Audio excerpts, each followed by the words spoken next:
kayo ng abuse. Opo. Nagkano po katagal? 5 years. 5 years. Kaya siya rin. Paano pong abuse to? Ang dami na nating napagkwentuhan, dami na nating narinig. Yung sa inyo po, ano pong kwento niyo? Emotional abuse po.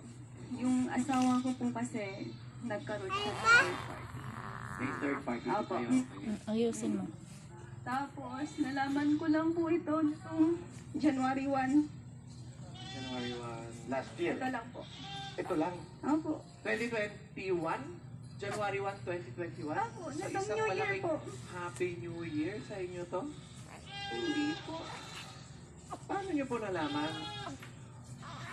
May ibang account po siya sa FB. Nakita ko po lahat dun, lahat ng convo nila. Lahat ng mga pictures nila na magkasama sila. Ayun po. Tapos, May mga anak po kayo? meron po, dalawa. Opo. Pero, sabi niyo po, 5 years. Opo. Sa loob ng 5 years, ano pong mga Kaganapan. kaganapan? Hindi nyo alam. Nangyari. Okay naman po nung una. Kaya lang nitong taon na to, mula nung dati po kasi nasa Pampanga kami. Tapos, nasa Bataan po siya. Nagtatrabaho kasi hindi rin siya nakauwi ng Pampanga dahil nga po nag-lockdown nun. Tapos kami, nung okay na mag-travel, pumunta po kami Bataan kasama yung mga anak ko. Tapos, nung nasa Bataan kami, pumunta kami doon June 14. Tapos June 15, lumuwas po siya ng Pampanga, doon po siya na-assign Ari pa ako, sa Pampanga. Nung January 1 ko lang talaga na lahat nalaman na mula pa pala nung July na nandun siya, Yan pa, oh. nagka-appear siya doon. Yan pa, Yung kaanuhan niya, Iba-ibang po. yung Ito katulog hindi. lang natin. Violet lang. Bahay? Opo. Opo. Mm. Ano pong, Tapos, ang palabas kasi niya doon, hiwalay kami. Kaya Since nandun pa July. kayo ng nanay. Opo. Tapos, ito naman pong nanay niya, sinasabi, pag umuwi yung anak niya dyan sa amin, sinasabi, bakit ko daw pinapauwi? Sabi ko naman, bakit wala po pa talaga siyang karapatan na umuwi sa amin? Nandun po yung mga anak niya, nandito kami, natural, uuwi po siya. Yung pala, hindi ko na alam na meron po pala siyang kanuhan doon. parang iba yung sinasabi niya na sitwasyon niya dun sa nanay. Kasi Sinungaling. alam po ng nanay niya na kami. Kaya lang po, itong kinakasama ko, sinasabi po niya na hiwalay na kami. Kaya itong si girl, nag-ano din ng ano niya,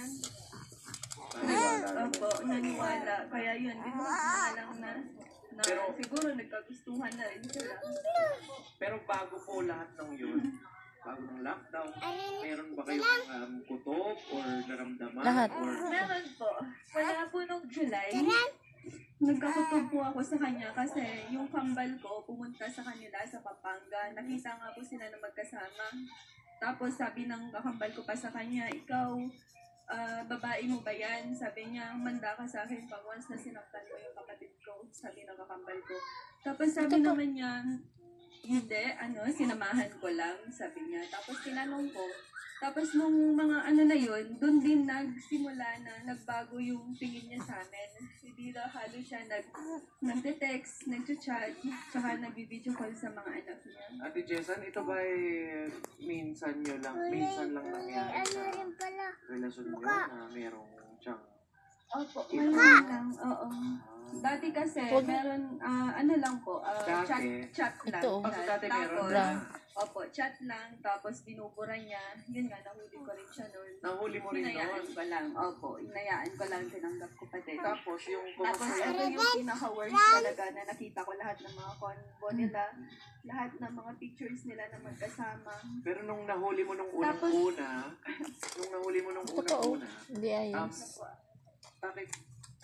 bakit mo hinayaan na lang na palipasin mo na lang kayong nahuli mo na May mga anak po kasi kami. dahil sa mga anak gusto mo na. Pero mabalik lang ako kasi ang bahay ng biyanan mo. Opo. So alam ng biyanan mo yung nangyayari. Opo, alam nila po. Pero alam nila, sabi nila sa akin, pinagalitan naman daw nila, pinaiwas nila, pero hindi nila sinabi sa akin. Kaya lang kasi baka mamaya iba yung kwento. Maaaring sinisira Kaya ko na. Sinisira. kasi nga sabi na hiwalay na sila or something. Ba- Sabi iba. na hiwalaan dahil Dapat tanungin niya rin yung side ng Parang manugang. psychological abuse, emotional abuse.